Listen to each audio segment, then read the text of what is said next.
जी जय श्री जय महाकाल। श्री महाकाल। देखिए ये भी महाकाल की बड़ी कृपा है कि कोई चीज मुझे याद आ गई कि मन की बात चालू नहीं करा, सारे काम हो गए। तो आज तो मुझे ऐसा लग रहा है, भले ही संख्या सीमित है, ज्यादा नहीं है लेकिन सीमित है, लेकिन आज ज्योतिषी नहीं है यहाँ पे, मुझे लगता ही नहीं कोई ज्योतिषी है। आज कोहिनूर के हीरे हैं, कोहिनूर के हीरे हैं। इनमें एक भी ऐसा आदमी नहीं है जो मतलब अपने साथ एक ऐसी चीज लेके आया। और अभी मैं सोच रहा था, भाई अग्रवाल जी आपके लिए तो कुछ बचा ही नहीं कसम से, और रही सही कभी कसम जो पूरी कर दी कविता जी ने। मेरा काम लगन और लगनेश के बगैर तो चलता ही नहीं। अब क्या करूं? अब मैं सोच रहा हूं महाकाल की कृपा इतनी है कि चलिए अपनी अपनी जन्मपत्री खोलते हैं, देखते हैं कि हम लोग क्या करते हैं। पता है, सबकी जन्मपत्री देखते हैं, अपनी पे विचार किया है कभी? आज उस पर विचार करके देखते हैं कि भाई हम ज्योतिषी जैसे पवित्र क्षेत्र में क्यों आए।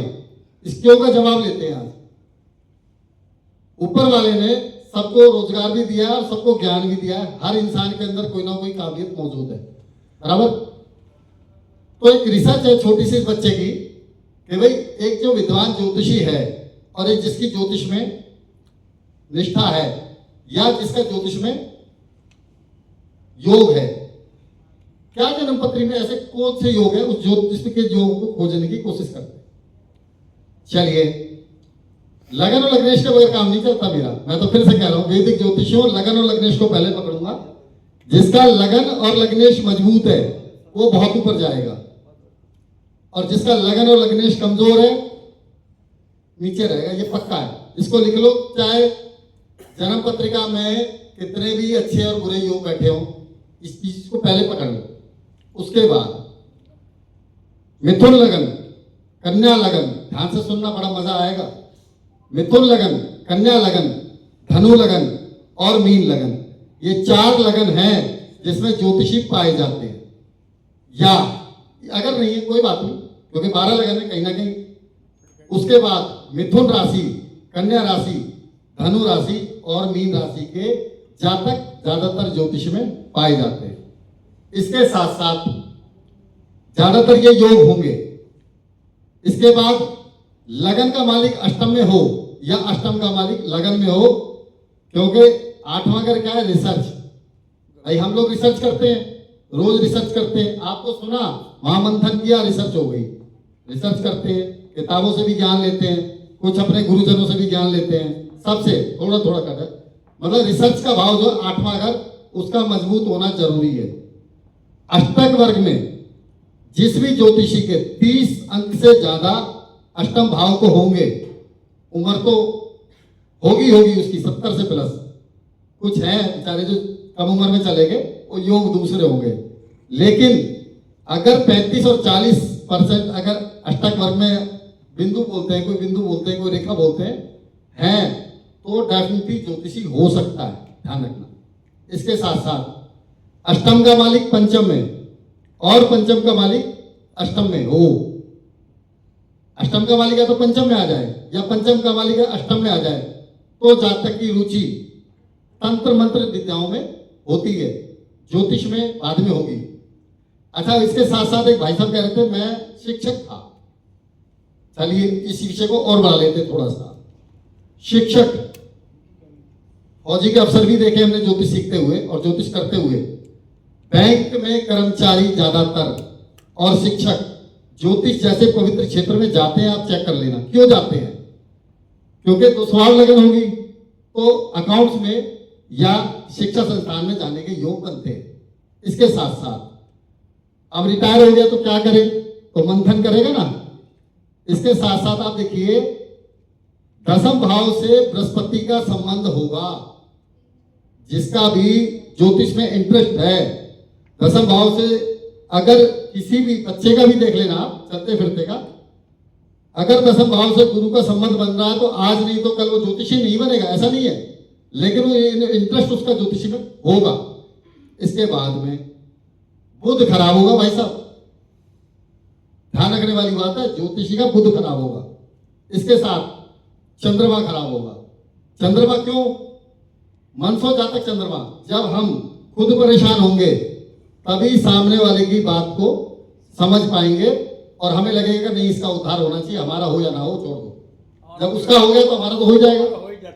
चंद्रमा हर ज्योतिषी का खराब मिलेगा, शायद ही वो 1-आधा% हो जिसका चंद्रमा अच्छा। यहां भी फर्क है, जिस भी ज्योतिषी का चंद्रमा अच्छा होगा उसका भाव सेवा में कम होगा, जेब पर ज्यादा होगा। ध्यान रखना, मेरी खुद की रिसर्च है ये कि जिस भी ज्योतिषी का, मैं कहीं बुरा ना माने भाई, लेकिन मैंने रिसर्च में पाया है कि चंद्रमा अच्छा है तो जेब पर ध्यान ज्यादा होगा, यार पैसे आने चाहिए किसी तरीके से।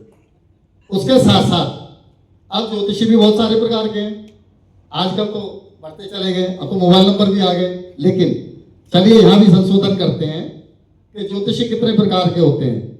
जैसे मैंने बताया 10 भाव से गुरु का संबंध होगा तब ज्योतिषी आदमी विद्वान बनेगा, या उसमें बैठ जाए, या गुरुदेव की राशि हो, या गुरुदेव कहीं से देख लें, तब वो ज्योतिषी हो सकता है। हो सकता है लगा रहा हूं, अष्टम का मालिक लगन में, लगन का मालिक अष्टम में, ये ज्यादा जरूरी है, अष्टम भाव बली होना।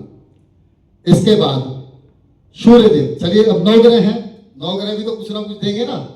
अब ऐसा तो नहीं है कि गुरु और बुध खराब हो गए या बलवान हो गए तो सिर्फ ज्योतिषी बनाएंगे, बाकी के ग्रह भी अपनी ताकत रखते हैं। भाग्यस्थान नवम भाव, नवम भाव में शुभ प्रभाव होगा तब आदमी ज्योतिषी होगा। 9वें घर में या तो शुभ ग्रह बैठा हो या कहीं से 9वें घर को शुभ प्लेनेट देख रहा हो। अब देखिए, क्योंकि ज्योतिषों का काम क्या है, खुद धार्मिक हो जाना और सामने वाले को भी धर्म की तरफ लेके जाना। अब टोटकाचार्य हैं, उनकी बात छोड़ दो, उनसे मतलब नहीं है, लेकिन नवम भाव में शुभ प्रभाव होना बहुत जरूरी है। इसके बाद चलिए, ये तो हुई ज्योतिषी कुछ, इसके साथ साथ और भी बहुत सारी, लेकिन टॉपिक लंबा हो जाएगा। अब जब ग्रह बलवान होता है, कमजोर होता है, तो कहीं ना कहीं देता तो है। सूर्य बलवान होगा किसी ज्योतिषी का तो वो क्या देगा, योग और साधना। अगर सूर्य किसी का बलवान है तो योग, मतलब योग में जैसे कह रहे थे सर योग करो, योग भगाए रोग, पक्की बात। लेकिन आप उसकी जन्म पत्रिका में देखना, सूर्य बहुत बलवान होगा भाई साहब। इसके बाद मंगल, मंगल देखिए, जिस भी ज्योतिषी का बलवान होगा वो वास्तु शास्त्री होगा। भूमिपति मंगल वास्तु शास्त्री होगा, और वास्तु में वो अच्छा कर लेगा, क्योंकि एक ना एक लाइन तो हर आदमी को पकड़नी है। उसके बाद बुध, बुध जिसका बलवान होगा, खराब होने के बाद भी बुध नीच भंग तो करता ही है ना। तो ऐसे आदमी न्यूमरोलॉजी करते हैं, नंबर, अब हमें तो आता नहीं, लेकिन न्यूमरोलॉजर हैं, बहुत अच्छा बता देते और हमसे ज्यादा अच्छा बता देते हैं, उनके बुध बलवान मिलेंगे, देखने वाली बात है। इसके साथ साथ बृहस्पति, अब बृहस्पति तो वैसे ही कारक है। अब जैसे भाई साहब भगवा पहन के बैठे हैं, या मैं भी भगवा पहन सकता हूं, ऐसी बात नहीं है, लेकिन जिसका गुरु बलवान होगा आज नहीं तो कल भगवा पहनेगा और वैदिक ज्योतिष करेगा। लिख लो ये बात, जिसका बृहस्पति बलवान होगा, भगवा पहने ना पहने, क्योंकि वो तो खुद ही धर्म से जुड़ गया, लेकिन वैदिक ज्योतिषी वो होगा जिसका गुरु बलवान होगा। इसके साथ साथ शुक्र, महिलाओं का ज्यादा देखा मैंने, अब बुरा ना माने प्लीज, आप बहने हैं मेरी। Tarot card, tarot card reader जितनी भी बहनें मिलेंगी सबके शुक्र बलवान मिलेंगे, चेक कर लेना आप चाहे। शुक्र जब भी बलवान होगा, जेंट्स का भी है, जेंट्स भी कर रहे हैं, शुक्र बलवान होगा तो अच्छा खाना अच्छा पहनने का शौक होगा, और टैरो कार्ड का शौक होगा ही होगा, क्योंकि ये विदेश से आई हुई नीति है, ऐसा मुझे लगता है, मेरे अपने विचार है, यहाँ किसी से कोई मतलब भेदभाव नहीं है। इसके साथ साथ अष्टम भाव से जब भी राहु का संबंध होगा, आदमी या तो तांत्रिकों के चक्कर में पड़ जाएगा, जहां तक पड़ जाते ना, या अगर ज्योतिषी योग है तो खुद तांत्रिक हो जाएगा। तंत्र मंत्र साधना कौन कराएगा, राहु। अब इसमें शनि और चंद्रमा की बहुत महत्वपूर्ण भूमिका है। शनि और चंद्रमा, अब हमने देखा ज्योतिषों की पत्रिका में चंद्रमा खराब कैसे मिलते हैं, या तो चंद्रमा 6, 8, 12 में हो, या शनि केतु की युति होगी, या चंद्र राहु की युति होगी, या शनि राहु की युति होगी एक अच्छे ज्योतिषी के जन्म पत्रिका में, ऐसा मुझे लगता है।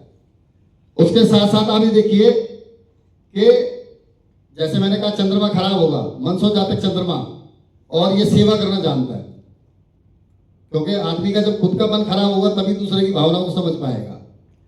तो इस तरह के कुछ योग हैं, मानसिक कुछ ऐसी बातें मैंने बताने की